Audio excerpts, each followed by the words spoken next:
Boa noite, vamos iniciar mais uma live. A live de hoje vamos falar sobre o despacho saneador, né, ou decisão saneadora e a prova no CPC 2015. Deixa eu colocar aqui. Boa noite, doutora Márcia. Para vocês que vão chegando, eu vou colocar aqui o título. Boa noite. Vamos falar então do despacho saneador. Despacho saneador e a prova. No CPC 2015.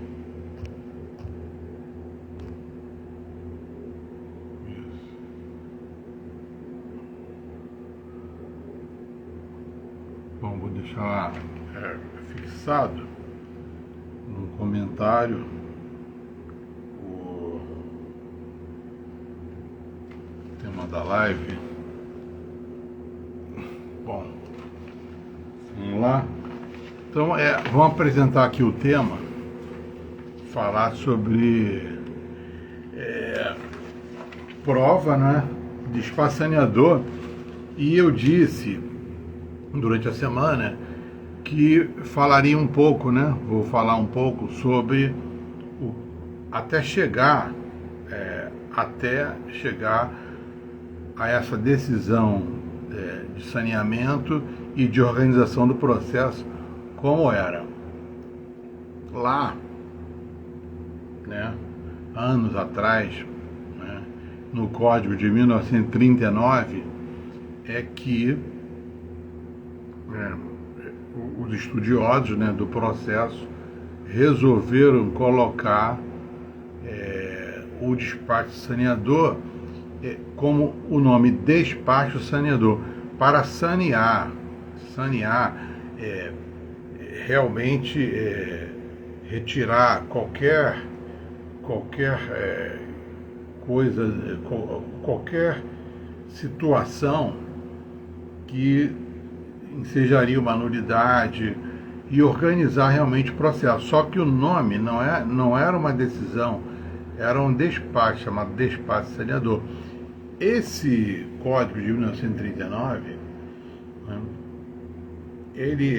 a origem dele é lá do direito português, do Código de Processo de Portugal, né, que veio para o Brasil em 39, depois da Constituição, né, de 34, aí veio o Código 39. É claro que eu não advoguei nesse código, né, claro que não. Aí, depois do de 73, 39, 73 e agora o de 2015. De 1973, algumas disposições do Código de 39, pouquíssimas, precisamente a demanda, a ação chamada ação de imissão na posse, que até hoje, que está na doutrina, né, existe a ação de imissão na posse, né, que veio lá do Código de 39. Mas não vamos falar sobre isso, vamos falar daqui se é o despacho saneador ou decisão. O entendimento é que essa regra, a regra do atual CPC 2015, está lá na regra do artigo 357 do Código de Processo Civil, que é uma decisão saneadora. É uma decisão. O juiz, né, o juízo, mais precisamente, ele profere uma decisão saneadora. E lá, nessa decisão, o juízo deve observar os princípios constitucionais. Por quê? Na Constituição de 88, né, na égide da nossa Constituição de 88, né, havia o CPC de 73, 73. O que os processualistas resolveram fazer? Observar o ordenamento jurídico, né, a Constituição da República de 88 e inserir no Código de Processo Civil os princípios constitucionais. Vocês podem reparar que do artigo 1º ao artigo 10º são princípios no Código de Processo Civil, né? Vários nós podemos observar e o intérprete da norma tem que... Pois não, doutora Simara, uma boa noite. Doutora Elisângela, prazer tê-los aqui. Estamos iniciando aqui a nossa live, né? De espaço saneador, né? Mas já caminhei e já resolvi a questão. É decisão de saneamento, né? É uma decisão onde o juízo ele vai primeiro sanear o processo, o procedimento. Hoje não há mais, a doutrina do processualista não divide mais processo e procedimento. Vocês podem falar processo e procedimento, que para a teoria geral do processo não está incorreto falar, tá? Podemos falar processo. Então, nesse procedimento, ele é organizado ali, na regra do artigo lá 357 do CPC.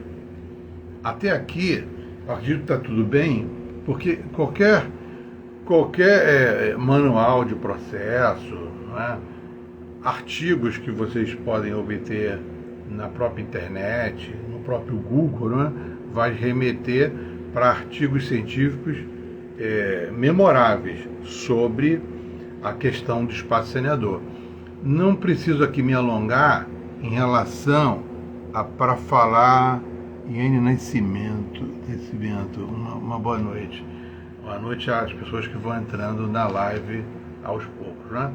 Então, não há que perdermos tempo, entre aspas, para falar do CPC 39. A única coisa que eu já falei aqui no início da live, vou apenas repetir, né, que o despacho saneador, ele veio lá do Código 39, que era num sentido de sanear, não era de organizar o processo, de sanear, retirar tudo que poderia ser declarado uma nulidade. Então, o CPC 39 não tinha muita preocupação com o mérito, e sim com a oralidade. Era mais a oral, mais oralidade. Hoje, no CPC 2015, se tiver necessidade, é claro que será designada a audiência, né? Audiência de instrução e julgamento, né? De início, não.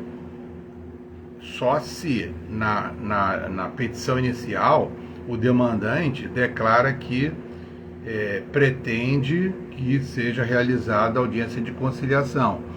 E lá o réu ou os réus também, na contestação, irão se manifestar para dizer se querem ou não audiência de conciliação, né? Então, vocês sabem que no procedimento os demandados, né, o demandado ou os demandados são citados, né, se tornarão réus, são citados para comparecer à audiência de conciliação, né? Claro que tem a conciliação, tem a audiência de mediação, né? Estou falando aqui da conciliação. Mas precisamente o despacho saneador, lá do Código de 1939, era só despacho saneador.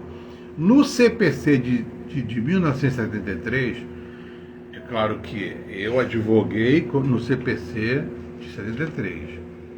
Lá em 73 eu tinha precisamente 10 anos de idade, né? De 39 eu não poderia ter advogado, então só a nível de estudo realmente. Então, no CPC de 73 não há, se vocês forem pesquisar, nada em relação, nenhum dispositivo com a regra do artigo 357, né? tá lá, a decisão de saneamento do processo e organização. Não tem um tópico, né, uma regra para isso.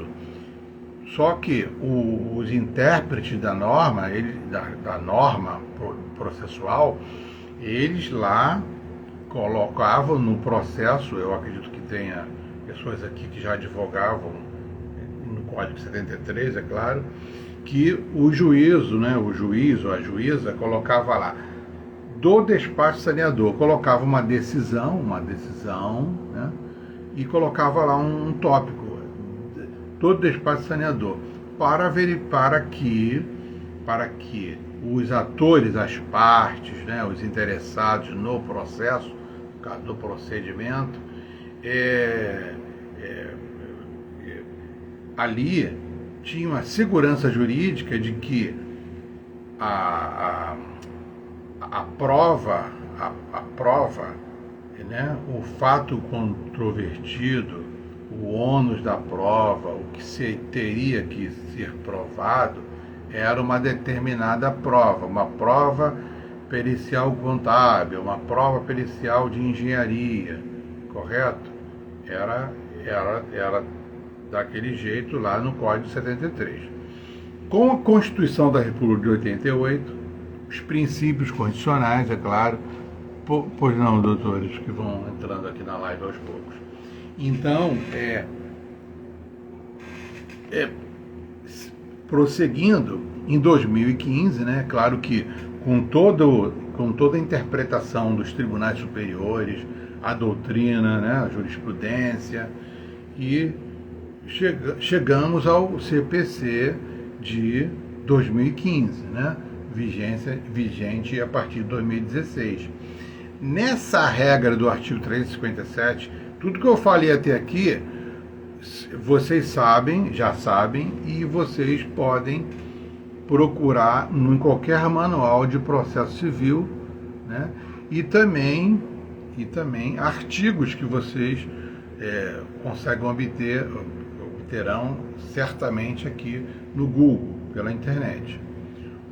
A questão aqui, que não é nova, mas faz parte de meus estudos, e que eu quero compartilhar com vocês, é justamente a questão da causa de pedir.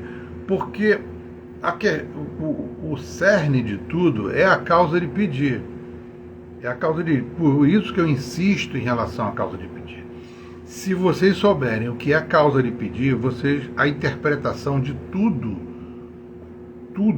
no processo, vocês vão utilizar o processo civil para o ramo do direito de que vocês militam, não é? O direito de família, o direito das famílias, o direito empresarial, direito imobiliário, direito do consumidor. Vocês vão utilizar o que eu estou a compartilhar com vocês. A questão, pois não, doutor Saulo, uma boa noite.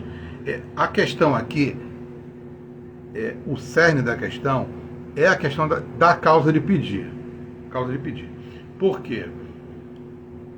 Só vou 2 minutos falar o que é a causa de pedir. Causa de pedir é o fato ou conjunto de fatos que o demandante afirma que é verdadeiro. Por isso que eu tenho o princípio da boa-fé. O que se presume é a boa-fé do demandante. Ele está afirmando que aqueles fatos e aqueles conjuntos de fatos são verdadeiros. Sendo verdadeiro, eu exijo a tutela jurisdicional, correto? Então, eu vou elaborar a petição inicial pela teoria da substanciação.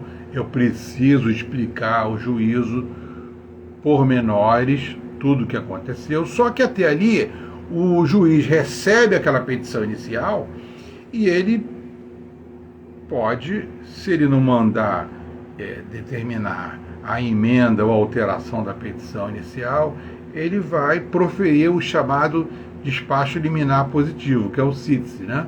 Até ali tudo bem, não há problema nenhum.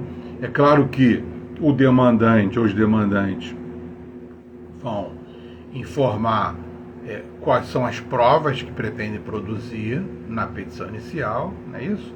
Depois, com a citação na contestação também, né? No caso lá, o demandado ou os demandados, no caso da relação processual, os réus irão produzir determinada prova, né? Vamos colocar lá uma prova pericial. Eu pretendo produzir a prova pericial. Então, aí é tudo interligado. A causa de pedir, as provas, os pedidos, né? Os princípios constitucionais. Aí vocês podem estudar do artigo 1º ao artigo 10º, né? E esses são os principais artigos, se vocês quiserem anotar. Coloca lá o artigo 319, né? Que é da petição inicial, inciso 2, que é da causa de pedir, né? Depois, a regra do artigo 357, que é essa decisão aqui de saneamento, que eu vou prosseguir, e a regra do artigo 373, aí vocês vão colocar lá a regra do artigo 373, inciso 1 e o inciso 2. O inciso 1 é a regra, isso o STJ em vários recursos, né, especiais, a jurisprudência é unânime, uníssona em relação a isso. A regra é do artigo 373, inciso 1, inciso 2, em relação à prova, correto? Por que eu estou falando de prova? Porque a prova terá que ser contextualizada com essa regra do artigo 357, quando o juízo for proferir a decisão de saneamento, né, e de estabilização do processo. Já ouviram falar da estabilização? A estabilização do processo é justamente lá a regra do artigo 357, parágrafo 1º, né? Vocês podem reparar que está lá, que nessa regra está lá escrito, as partes, no caso, as partes terão a oportunidade de 5 dias, terão a oportunidade. Aí é o que eu falo, aí vocês vão observar mais um dispositivo, a regra do artigo 9º do Código de Processo Civil, que lá vocês podem até anotar, riscar e anotar, contraditório oportunidade. Coloca lá, artigo 9º, contraditório oportunidade, cumulado com o artigo 357, parágrafo 1º. Aí coloca lá, entre parênteses, a estabilidade, correto? Então, as partes terão um prazo de 5 dias. Por quê? No artigo 9º, antes de proferir uma decisão, é obrigatório que o juízo dê a oportunidade da parte interessada, das partes se manifestarem. Por isso que há essa regra do artigo 357, parágrafo 1º do Código de Processo Civil, é o prazo comum de 5 dias para que as partes se manifestem em relação àquelas provas, né? Um esclarecimento do juízo em relação às provas que pretende produzir. Passado esse prazo, o processo, o procedimento estará estabilizado, né? Vamos supor, a controvérsia é uma prova pericial contábil, então terá que ser realizada uma perícia contábil, né, para que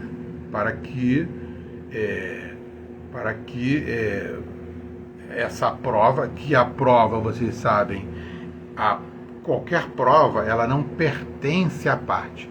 A prova, ela pertence ao processo, correto? Então, quem tiver, aí tem a questão, né, da dinamização da prova, né? Por que isso? Porque a prova é de quem tiver melhor, mais facilidade, a palavra é essa, mais facilidade de produzir aquela prova, que produz aquela prova. Vamos observar lá o princípio da boa-fé. O princípio do nosso ordenamento jurídico, hoje, no nosso século, é a boa-fé. Então, eu tenho que produzir aquela prova, correto? Que eu tenho mais facilidade. Se a prova for impossível, é chamada, entre aspas, prova diabólica, eu não posso fazer, né? Eu não posso fazer. Mas se eu tiver facilidade, eu tenho que produzir. Bom, aí vocês vão me falar, e Walter, você falou da regra, que a regra está lá no artigo 373, inciso 1, inciso 2 do Código de Processo Civil, né? Tá lá. Incube ao autor. Aí, lá, eu sempre falo isso. Quando está incube ao autor, vocês coloquem entre parênteses. Incube ao demandante, porque não há autor ainda, né? É uma demanda. Demanda significa pretensão, então não tem autor nem réu, né? Ainda ali. Então, lá na petição inicial. Então, eu tenho que provar o fato constitutivo do direito. Daquela caloripídia, daquele fato ou daquele conjunto de fatos, né, eu exijo a tutela jurisdicional, mas, ao mesmo tempo, eu tenho que provar, eu preciso provar o que eu estou afirmando que é verdadeiro, mas eu preciso provar ao juízo, né? Eu exijo do Estado juiz a jurisdição, né, para que, naquela pretensão, naquela demanda, não é por isso que não tem autor e réu. Então, lê-se no inciso 1 do artigo 373 do Código de Processo Civil, lê-se ao demandante, né? Aos demandantes, né?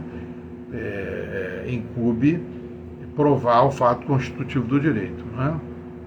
E na regra lá do artigo 373, o inciso 2, ao réu quanto à existência de fato impeditivo, modificativo, extintivo do direito do autor. Aí está correto, aqui é o réu. Mas no inciso 1, ao autor, vocês colocam entre parênteses ao demandante, tá? Ao demandante. Então vamos lá. Nesse caso, eu tenho lá a regra. Aí vocês vão me dizer, Walter, isso for numa relação de consumo, por quê? Olha aqui a confusão. Eu já falei em uma live aqui, mas vou repetir. É justamente aqui. Nos casos, lá da regra do artigo 373, parágrafo 1º, está lá. Nos casos previstos em lei ou diante de peculiaridades da causa relacionada à impossibilidade ou excessiva dificuldade, por isso que eu falo da facilidade, de cumprir o encargo, né? E quem tiver a maior facilidade de obtenção da prova do fato contrário. Então, quem tiver mais facilidade que tem que produzir essa prova pela boa-fé e pela cooperação. Aqui tem um outro princípio, que é o princípio da cooperação, né? Então, as partes têm que cooperar uma com a outra. Então, é justamente isso. Nos casos previstos em lei. O maior exemplo disso, quando fala em relação de consumo, é onde está na lei, que a lei é o Código de Defesa e Proteção do Consumidor. Lá na regra do artigo 6º, inciso 8º, está lá que se for, né, a parte for e a alegação, né, alegar a vulnerabilidade do consumidor, hipossuficiência, né, Agora, é necessário que eu prove isso, nas vias ordinárias. O que é isso? Eu tenho lá. Aqui, ó, primeiro grau de jurisdição, né? Segundo grau de jurisdição e o terceiro grau de jurisdição. O terceiro grau de jurisdição, STJ, STF, são os tribunais superiores, né? O segundo grau são os tribunais de justiça. O primeiro grau, lá as vias ordinárias, né? As vias ordinárias. Eu posso aqui pretender produzir essa prova, eu não consigo, eu posso recorrer ao tribunal, o tribunal pode novamente remeter, né, os autos para que produzir essa prova aqui, no primeiro grau. Agora, quando eu chego no terceiro grau, eu não posso mais, porque eu tenho o óbice da súmula 7. Eu não posso produzir prova lá no terceiro grau. Esqueçam primeiro e segunda instância, não existe. Não existe. Não existe. A instância é uma só. A jurisdição ela é una e indivisível.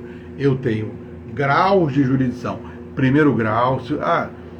Eu lembro que na década de 90 falava-se muito que não, no Rio de Janeiro é assim, em São Paulo é primeira e segunda instância. Não. O ordenamento jurídico, ele é do Brasil. Eu não posso ter um ordenamento jurídico aqui no Rio de Janeiro em ordenamento jurídico de São Paulo. Não posso. O ordenamento jurídico é um só. Já dizia na década de 50 o professor Norberto Bobbio, não é? O ordenamento é um só, lá na década de 50. Que é muita coisa. Ver o estudo, vocês vão chegar a uma conclusão, né? Eu falei do Código 39, Norberto Bobbio, década de 50, CPC de 73, estamos aqui no Código de Processo Civil de 2015. É tudo contextualizado. Por isso que o ordenamento jurídico ele tem que ser um só para facilitar o entendimento, né? Entendimento. Quando lá em 39, antes de 39, aliás, os estados tinham os CPCs, cada um tinha um CPC, no Rio de Janeiro um CPC, lá em São Paulo outro. Talvez essas instâncias, pode ser que o estudo de lá, de trás, em relação a isso, mas hoje o entendimento é que eu tenho apenas uma instância só e graus de jurisdição. Então, eu falei da súmula 7. Pela súmula 7, eu não posso produzir prova lá no terceiro grau de jurisdição, no STF e STJ. Eu colacionei aqui um recurso especial que foi agora de 24/10/2022. Por isso que eu digo, o direito tem que estudar todo dia. Se não estudar todo dia, se eu não tivesse estudado, eu não saberia desse recurso. Esse recurso é um agravo interno, olha só, agravo interno nos embargos de declaração, no agravo de recurso especial, né? Do agravo em recurso especial, número 1.925.225 do Espírito Santo. Depois eu coloco na descrição, se vocês quiserem anotar, 1.925.225 do Espírito Santo, né? Que foi julgado em 24/10, né, 2022, relator, ministro Ricardo Vilas Boas Cueva, da terceira turma, né? É um agravo interno nos embargos de declaração no agravo em recurso especial. É justamente isso. Aqui foi o seguinte: a parte era uma relação de consumo, a parte alegou vulnerabilidade, né, hipossuficiência, só que não provou. Não basta só alegar, é preciso provar. E o juízo lá do primeiro grau, vocês estão raciocinando, né? Então, lá no primeiro grau, tem que dar a oportunidade, o contraditório, oportunidade da parte se manifestar para provar o fato constitutivo do direito ou de que vai o fato impeditivo, modificativo, né, extintivo do direito do autor. Então, não é? Tem que dar oportunidade para a parte provar. Não provou. Quando chegou no STJ, o STJ ele foi improvido o recurso especial olha que demorou, né? Foi agora, 24/10/2022, essa decisão no agravo interno do embargo de declaração no agravo em recurso especial. Então, o que eu estou falando para vocês é atual. Não basta só alegar, é preciso provar. Mas o juízo tem o dever de dar a oportunidade, né, das partes se manifestarem. Por isso que chegando lá a regra do artigo, eu também já estou me alongando muito, mas vamos para o final, porque já estão cansados, né? Mas vamos acabar. Mas tá tudo bem? Alguém quer falar alguma coisa ou vou continuar, tá? Eu vou deixar a live gravada. Eu vou levar talvez uns 5 minutinhos. Vamos lá. Então chegamos à regra do artigo 357 do Código de Processo Civil. Então, por isso que eu falei, é despacho saneador? Não. No CPC de 39, sim. Hoje é uma decisão, né, que cabe embargo de declaração, né, cabe a oposição de embargo de declaração, né, e a interposição lá do agravo de instrumento, que é uma decisão interlocutória, não é um despacho. É uma decisão. É despacho porque a doutrina fala despacho porque veio lá do Código de Processo Civil número 130, de 39, que se falava em despacho, não se falava em decisão. Mas a natureza jurídica é uma decisão. Ali o juiz vai sanear, né, tudo que não tiver de errado, né, ele verifica, né, tudo. Agora, ele só vai chegar no 357 se tiver todos os requisitos, né, as partes capazes, né, tiver tudo certinho, né, os pressupostos processuais, e aí vamos chegar ao 357. Por quê? O que é o processo? O processo, isso vocês não podem esquecer, isso são as lições que eu tive do professor Barbosa Moreira, né? Todo processo, ele tem que ser útil e necessário. Se ele não for útil e necessário, não adianta, ele não vai seguir. Ele é uma marcha avante, sendo útil e necessário, né? Útil e necessário. Nessa utilidade e necessidade foram inseridos os princípios no Código de Processo Civil, que lá da Constituição da República, e os específicos do processo civil, como a razoabilidade, né, a duração razoável do processo. É por isso que é necessário essa decisão de saneamento e organização do processo. Organizou, estabilizou. Estabilizou no sentido, as partes vão ter o prazo ali, tem um prazo comum de 5 dias, o prazo é processual, né? Processual, né? Processual, no processo eletrônico, né? Vocês sabem, processual, não é prazo material, né? Porque tem o prazo de direito material e prazo processual. Prazo processual é diferente. Então tem o prazo processual que é contado em dias úteis, né? Eu tenho lá prazo de 5 dias para cada parte, para as partes, né? Prazo comum, aliás, não é prazo, o prazo é comum de 5 dias para o esclarecimento. Após isso, o processo, o procedimento será estabilizado.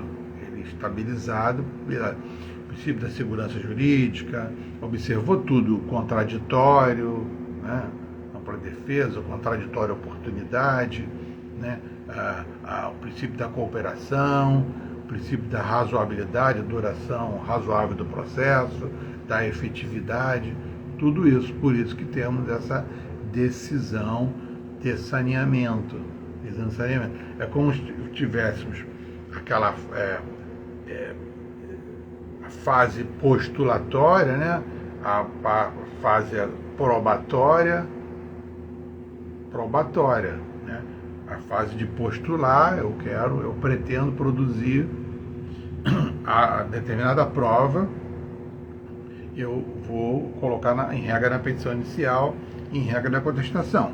Aí, prosseguindo, eu vou estar lá naquela decisão, né, decisão de saneamento e organização, aonde será. E eu também tenho mais uma oportunidade do contraditório, oportunidade do artigo 9 do Código de Processo Civil, artigo 9º, de me manifestar pedindo esclarecimento ao juízo, né, por que ter que ser essa prova, por que a outra prova eu não posso produzir, por que tem que ser dessa forma, né? Eu tenho aquele esclarecimento, eu tenho essa oportunidade ali. Se eu não permanecer inerte, não me manifestar, aí o procedimento estará estável e prosseguirá adiante, o útil e necessário, correto?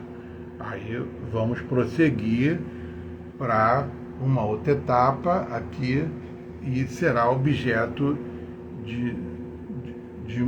de outra live, tá? É claro que eu vou continuar a falar de prova, mas para finalizar a questão do ônus da prova, o ônus da prova, a regra, é o artigo 370, o ônus da prova é o artigo 373, inciso 1 e 2, né? A inversão é uma exceção, né? É uma exceção. O artigo 6º, não sou eu que estou falando isso, é o STJ. O artigo 6º, inciso 8º, né? Relação de consumo, pronto, não. Aí eu tenho também, né, aquelas denominações, a prova que vem da coisa, né, o dano moral, o extrapatrimonial, que seria o dano moral em re ipsa, já da coisa, que é presumido um determinado dano moral, né? Não precisaria provar, porque é a angústia, a humilhação que se presume, né? É uma outra questão da responsabilidade civil. Mas aqui, nessa questão da prova, especificamente, é necessário observar a regra. Para desincumbir o juízo, antes ele tem que se manifestar e dar oportunidade das partes se manifestar, né?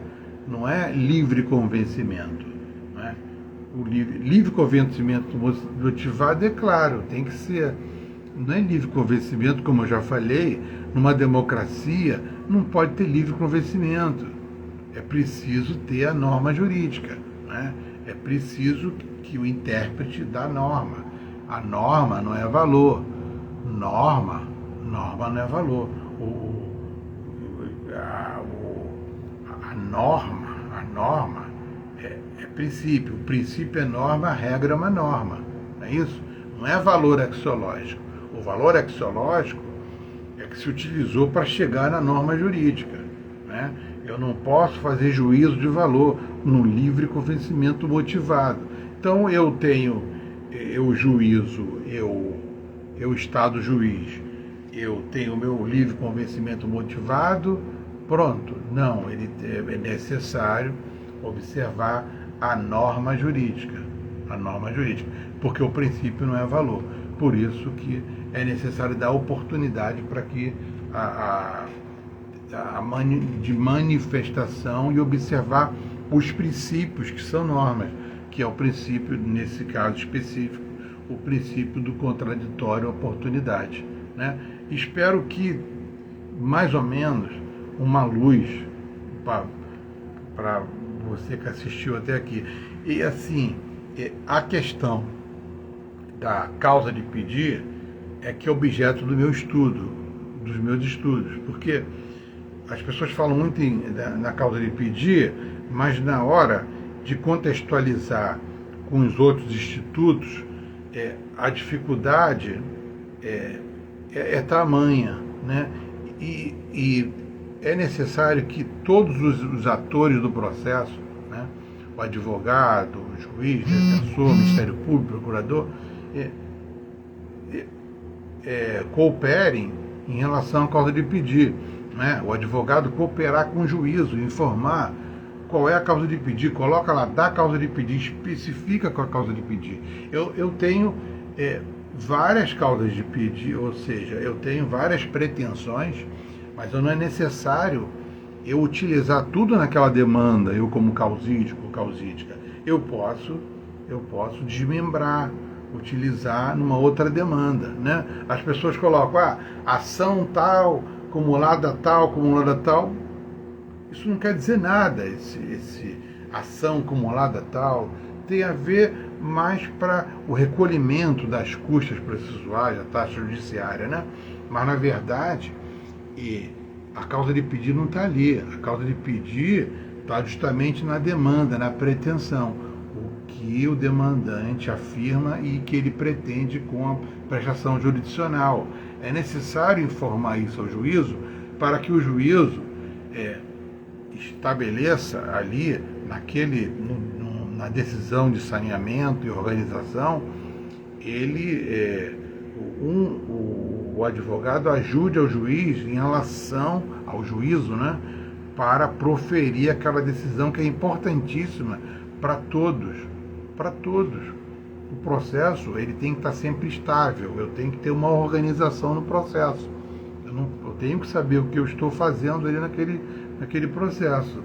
Por isso que a dificuldade, por isso que tem que realmente estudar todo dia o direito e o processo civil.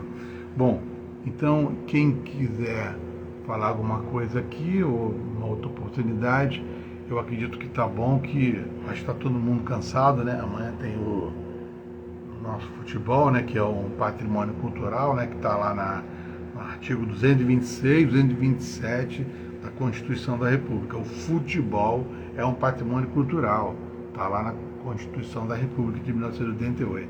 Então, amanhã vamos todos torcer para a nossa seleção brasileira. Então, grande abraço, eu vou deixar aqui a live gravada e muito obrigado de coração a quem assistiu e acompanhou e participou da live até aqui. Grande abraço, uma boa noite.